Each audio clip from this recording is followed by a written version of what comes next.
हमारे रहते आप बेरोजगार क्यों हैं? सरकारी नौकरी की सबसे अच्छी तैयारी, सबसे अच्छे अध्यापक, सबसे कम फीस, हरियाणा का नंबर 1 कोचिंग सेंटर ICS। नमस्कार, मैं हूं प्रमोद और आप देखना शुरू कर चुके हैं दी-सड़कनामा.com। इस वक्त मैं मौजूद हूं एलनाबाद विधानसभा क्षेत्र के गांव गिगोरानी में। और जैसा कि आप सब लोग जानते हैं कि यहां पे उपचुनाव होने जा रहा है। 30 अक्टूबर को वोट डाले जाएंगे और 2 नवंबर को नतीजे आएंगे। दी-सड़कनामा.com की जो चुनाव यात्रा है वो गांव-गांव में हम जा रहे हैं और हम जो मतदाता है उनसे आपको लगातार रूबरू करवा रहे हैं। इसके साथ साथ जो गांव की बड़ी समस्याएं क्या है उस पर भी फोकस कर रहे हैं। चुनाव को लेकर गांव में क्या माहौल है उसको लेकर भी हम चर्चा करेंगे। और ये नाथुश्री चोपटा से जब भादरा जाते हैं तो दूसरा गांव है, ये दूसरा होगा। नाथुश्री चोपटा से भादरा जाते हैं, दूसरा गांव है। और हम गांव के लोगों से जो है चर्चा करेंगे। सर, क्या नाम आपका? रोहतास कुमार नाम है जी। तो आप क्या करते हैं? मैं खेतीबाड़ी का काम करता हूँ जी। तो क्या परिस्थितियां हैं इस बार जो है चुनाव को लेकर चर्चा करें तो? वैसे देखा जाए तो बात ये है कि अगर थोड़ी सी हम बुद्धिमत्ता की बात करें तो ये एक तरह से थोपा गया इलेक्शन है लोगों पर। क्योंकि विधानसभा एलनाबाद का जहाँ तक बात है, अभय सिंह जी यहाँ से काफ़ी मार्जिन से जीते थे, लोगों ने जिताया था। विधानसभा में आवाज़ उठाने के लिए उनको भेजा भी था। किसी कारणवश उनकी पार्टी की नीति समझो या लोगों का दबाव समझो, किसानों का जो ये आंदोलन चला, प्रोटेस्ट चला, उसके चलते उन्होंने इस्तीफा दिया। अभी बात वहीं की वहीं है। इलेक्शन का लड़ने का, फिर मैदान में उतरने का कोई सकारात्मक यहाँ पहलू दिखाई देता नहीं है। क्योंकि ना तो अभी सरकार ने कोई घोषणा की है कि कानून वापस होंगे या समस्या का समाधान होगा। उसके बावजूद सेम प्रत्याशी को यहाँ उतारना एक तरह से एक थोपा गया इलेक्शन है। अगर सरकार से वो लड़ना चाहते हैं, सड़क पे लड़ना चाहते हैं, तो फिर विधानसभा में इस्तीफा ही क्यों दिया था? और दे दिया तो अभी सड़क पर उनको रहना चाहिए। फिर से विधानसभा की तैयारी कर रहे हैं। दूसरी एक और यहाँ जहाँ तक हम बात करें कांग्रेस पार्टी की, तो लोगों का मन बना था कि अब बीजेपी जो कि तथाकथित ये जो अपना काले कानून है जो लंबा चौड़ा चल रहा है, इससे लोगों का मोह भंग हुआ सरकार से। तो यहाँ भी एक बड़ी अड़चन ये लोगों में चर्चा है। बुजुर्ग जैसे हमारे ये बैठे हैं, आप दिखाएंगे यहाँ। तो उन्होंने कहा कि जब ज़रूरत थी कांग्रेस को, कोई प्रत्याशी नहीं मिल रहा था, उस वक्त चौधरी भरत सिंह को उन्होंने आगे किया। अभी पता नहीं 3-4 दिन पहले बीजेपी में शामिल हुए हैं पवन जी, जो पिछले इलेक्शन में बीजेपी के उम्मीदवार थे, दल बदलू आप कह सकते हैं। वो अब कांग्रेस की टिकट ले, हाँ जी 2 चुनाव हारने के बाद अब वो कांग्रेस की टिकट लाए हैं। तो इससे जो मुख्य कांग्रेसी हैं, मैं सभी कांग्रेसियों की नहीं बात कर रहा, मैं पर्सनल राय है मेरी भी, जो मुख्य कांग्रेसी हैं, पुराने कांग्रेसी हैं, इस बात का दर्द है कि भरत सिंह का क्या इसके अंदर क्या दोष है। एक कम से कम उनका एक दोष बताना चाहिए कि इतनी बड़ी कुर्बानी देने के बाद 30-40 साल से वो पार्टी की सेवा कर रहे हैं। और जब कांग्रेस का यहाँ जन आधार 0 था, उसको उठा करके पिछले इलेक्शन की बात करूँ तो 35,000 वोट आए हैं पिछले विधानसभा क्षेत्र में, बिना किसी सपोर्ट के, बिना किसी स्टार प्रचारक के। कोई भी यहाँ कांग्रेस का बड़ा नेता नहीं आया, उसके बावजूद 35,000। और जहाँ एक तरफ सरकार पूरा जोर लगा करके पवन बेनीवाल को जिताने की कोशिश कर रहे थे, यहाँ तक कि गृह मंत्री और प्राइम मिनिस्टर तक यहाँ आए थे, उसको 46,000 वोट मिलते हैं। उस आदमी का बिना किसी कांग्रेसी की राय लिए टिकट काट देना, ये कांग्रेस के खिलाफ जा रहा है। तो बचती है कि इनेलो ऐसा ऑप्शन है नहीं लोगों के पास। तो मेरे हिसाब से तो इनेलो पिछले मार्जिन को आगे क्रॉस करेगी, उसको अपने रिकॉर्ड को बेहतर करेगी और चौथी बार अभय सिंह फिर आ रहे हैं। ये तो मेरी पर्सनल राय है। जो मेन मुद्दे हैं, रही बात समस्याओं की, सरकार बड़ी समस्या पहला तो ये किसानों का है सर। भी कोई ऐसी समस्या आज तक पैदा नहीं हुई जिसका समाधान बातों से ना निकले। तो मेरा तो कहने का मतलब है जो किसान बॉर्डरों पे बैठे हैं उनसे बात करके सरकार इसका समाधान करे। क्योंकि सारे किसान एजुकेटेड नहीं है, ये सरकार भी जानती है, हर आदमी जानता है। उनको समझाया जाए भी इसमें क्या गलत है क्या सही है, और उनसे बातचीत करके इसका समाधान निकाला जाए। अभी मैं 2-3 दिन से सोशल मीडिया पर भी है, एक उसको बवंडर बनाया जा रहा है सीएम के उसको वक्तव्य को, लठ वाला जो वक्तव्य है। आज उन्होंने कह रहे हैं माफ़ी भी मांगी है, तो बयान वापस लिया है कल। हाँ जी, बयान वापस जरूर लिया है, लेकिन जब वो डैमेज हो गया उसको डैमेज कंट्रोल करने की कोशिश की है। वो एक प्रदेश के मुखिया हैं, उनको इन शब्दों का इस्तेमाल नहीं करना चाहिए था ना। अब जब लोगों के अंदर ये जो आक्रोश है, ये तो नेताओं की देन है जी। ना तो कोई पार्टी की विचारधारा बदलती है किसी प्रोटेस्ट से, ना ही कोई सरकार गिरती है आती है। ये वक्त की बात होती है। तो सब मेरे तो यही निवेदन है जी, ये जो भोले भाले भाईचारे में बैठे लोग हैं, इनके भाईचारे को बढ़ाया जाए। किसानों के ये जो काले कानून हैं या सफ़ेद हैं, इनको फिर से इन पर विवेचना करने की ज़रूरत है। कहने का मतलब है अभी इसको देख लिया जाए एक बार फिर। धन्यवाद। हाँ जी, आपका क्या नाम है? जी हाँ जी हाँ जी, बाहर चल रही है मीटिंग एक बारी कोई जी, है, क्या मीटिंग चल रही है? कोई परिवार का इकट्ठा होके क्या देखो कोई विचार बनावागा। अच्छा, तो क्या लग रहा है? ऑल ओवर बातचीत करें तो आसपास के गाँव की भी, आपके गांव में तो अगर बरसिंह ने टिकट मिला तो नहीं हो कांग्रेस अभी, और बरसिंह ने टिकट ना मिले ना नहीं हुई मौके की नहीं लो ही भारी है। हाँ जी, हाँ जी, आपका क्या नाम है सर? संदीप जी, तो क्या करते हैं आप? मैं तो खेतीबाड़ी करता हूँ। खेती बाड़ी करते हैं। तो क्या लग रहा है इस बार जो परिस्थितियाँ चुनाव को लेकर? पीछे के टाइम तो इनेलो ही मजबूत रही थी हमारे गांव से, और शायद अब की बार भी इनेलो ही मजबूत रही, क्योंकि उनके जो वर्कर्स हैं वो अच्छी वर्करी करते हैं, और जो बरसिंह की टिकट कटी है तो उससे प्रभाव पड़ेगा। हाँ, अगर बरसिंह आते तो यहाँ कड़ा मुकाबला होता। कड़ा मुकाबला होता। हाँ। जी, तो अब क्या लग रहा है, बरसिंह साथ चल सकते हैं पवन के? ये तो वो ही जाने वो क्या करें क्या नहीं। पर मैसेज क्या है? कोई गांव में इस बात की भी चर्चा नहीं है कि भरत ने क्या मैसेज दिया? अभी तक तो उनकी मीटिंग अभी लग कोई मैसेज तो आपके पास आ जाएगा मैसेज? मैसेज तो आएंगे, कोई मीटिंग करेंगे बताएंगे फिर तो। और आप भरत के समय है वो तो। आप कांग्रेस समर्थक हैं? हम कांग्रेस समर्थक हैं, लेकिन हम भरत से जुड़े हुए हैं। हाँ। अगर कोई मैसेज आएगा तो आप तक जरूर आएगा? हाँ जरूर आएगा जी। जी, तो आज कोई मैसेज नहीं आया? नहीं अभी लग कोई मैसेज नहीं। अभी तक तो उनकी चल रही है सर, मीटिंग चल रही है। वो क्या डिसाइड करते हैं, क्या कहेंगे अपने कार्यकर्ताओं को, उसके बाद ही कोई हम सोचेंगे उनके बारे में।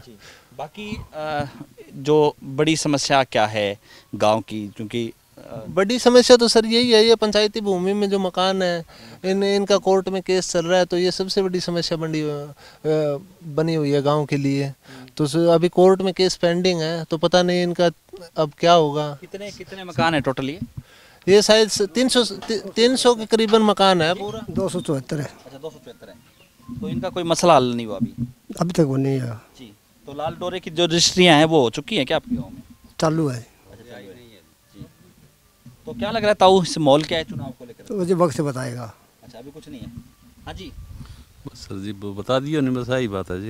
अच्छा, ये बात है। हाँ जी, यही है ना। अभी तक तो ये पीछे देखें, पीछे के इलेक्शनों में तो यही है, इनेलो मजबूत रही है यहाँ पर। और वो अब देखो क्या माहौल बनता है आगे। जैसे आते हैं कोई प्रत्याशी आते हैं, बीजेपी का भी विरोध है किसानों की तरफ से, तो वो उन्होंने भी डम्मी कैंडिडेट वहाँ से सिरसा से लाकर यहाँ खड़ा किया है, तो वो अपना क्या माहौल बनाते हैं, कौन बीजेपी में जाता है। पीछे कांडा जो है भारी नहीं पड़ेंगे आपको लगता है? सरकार भी काम कर रही है। अभी तक तो गोविंद कांडा इस हल्के में पूरे गांव को भी नहीं जानते। उनको तो नाम पूछो तो वो नाम भी नहीं बता सकते शायद 70-75 गांव के। तो वो तो बीजेपी को कोई कैंडिडेट नहीं मिला तो उन्होंने सरसा से उनको ले आए। और पीछे अब 2 साल पहले वो गोपाल कांडा जो बीजेपी में जाने की कह रहे थे, उनको समर्थन दिया था। तब ये कह रहे थे अनिल विज और हमारे जो मंत्री हैं भी, हम गोपाल कांडा का समर्थन नहीं लेंगे। अब उनको जरूरत पड़ी तो उन्होंने गोविंद कांडा को अपने साथ ले लिया।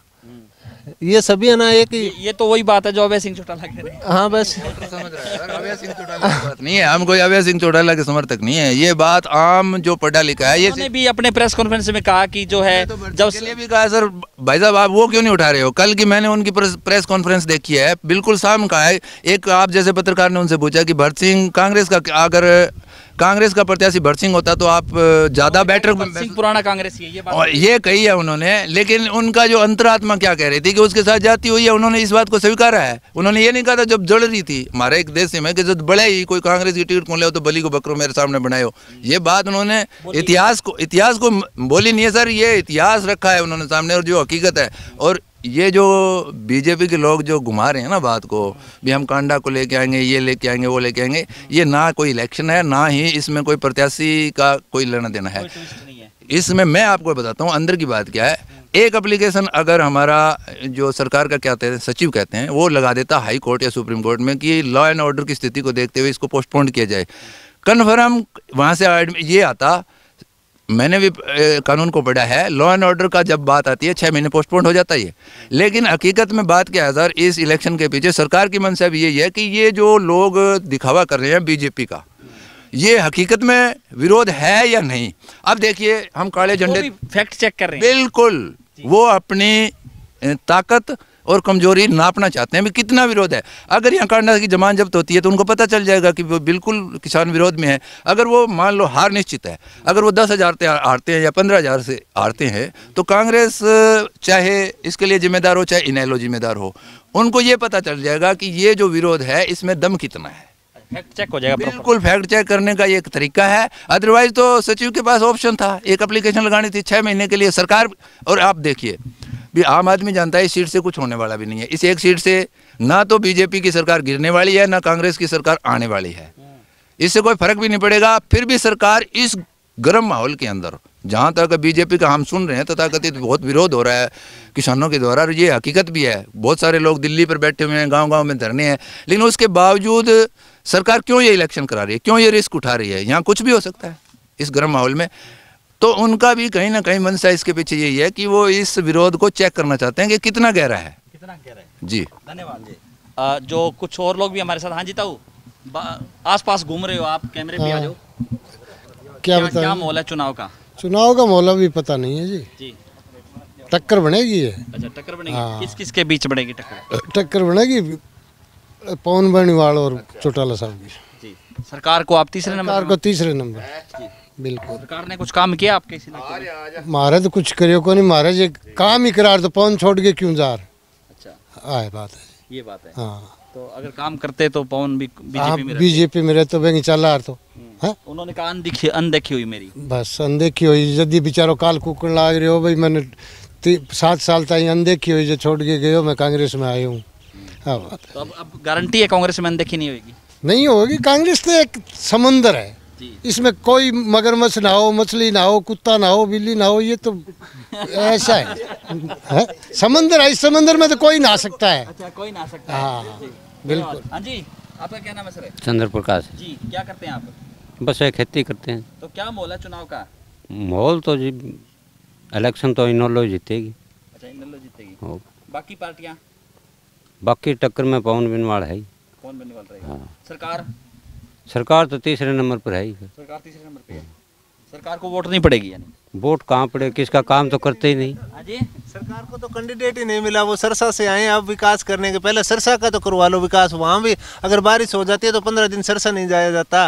वो तो ये चक्कर है उनका। अब वो ऐलनाबाद का विकास करने निकले हैं, बस वो गाड़ियों के बलबूते और कर भाषण भी दे रहे थे, गाड़ियों के बलबूते कुछ भी ले लो, इलेक्शन जीता। तो ऐसे थोड़ी होता है इलेक्शन जीते, यहाँ से तो बनते ही नहीं लोग। छोटी से छोटी बात नेताओं की है, वो गांव तक जरूर पहुंचती है। हाँ हाँ, ये फेसबुक और ये माध्यम ही ऐसा हो गया, सोशल मीडिया, जिसके द्वारा हर नॉलेज जो है अपडेट रहता है। अपडेट रहता है यहाँ। नहीं जी, मैं एक बात कहना चाहूँगा, सरकार को इलेक्शन जीतना तो दूर की बात है, अगर जमानत बचा गई तो भी मैं मानता हूँ कि विरोध में दम नहीं है किसानों के।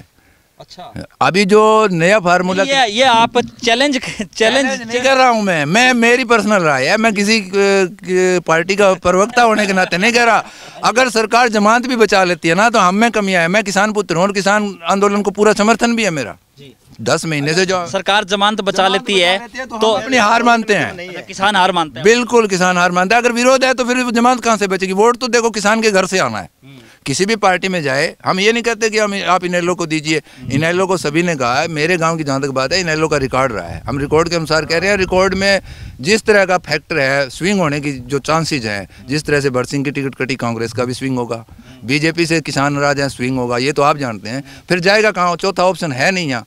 इनेलो को ऑटोमेटिकली हो रहा है। अभय सिंह ना भी कहें या अभय सिंह को कोई जानता नहीं है, उसकी भी मजबूरी है, वोट डालेगा, क्योंकि हमें हमारी लड़ाई की ताकत सरकार को दिखानी है, न कि कांग्रेस को दिखानी है। कांग्रेस तो अलग मैटर है, कांग्रेस का अपना अंदरूनी मैटर है ये, वे किसको टिकट दी, क्यों दी, कम आएंगे ज़्यादा आएंगे, वो अगली तैयारी कर रहे हैं अपनी। लेकिन किसानों की ताकत का पता तो सरकार की जमानत जब्त होने से लगेगा। धन्यवाद। हाँ जी, आपका क्या नाम है सर? भजन लाल है जी। तो क्या करते हैं आप? मैं तो चिराई को काम, खेती बाड़ी वो दोनों ही काम करूँ। राजमिस्त्री हैं? हाँ जी। तो क्या लग रहा है चुनाव को लेकर? चुनाव के लगा है हमारे तो, जो कि मिल तो वही काट दियो सरकार। 6 सालों कर दियो, जो को 2 सालों मिले कर दो, 3 सालों मिले कर दो। क्या मिलता था? साइकिल, औजार के पैसे और बहुत सुविधा थी। अच्छा, भवन निर्माण मजदूर जो। हाँ हाँ, तो सारी सुविधा तो घटानता बगैर सरकार ने के मिलना की कौन मिलना, कुछ नहीं मिलना। हाँ तो ये इस वीडियो को आप ज़्यादा से ज़्यादा शेयर जरूर कर दीजिए।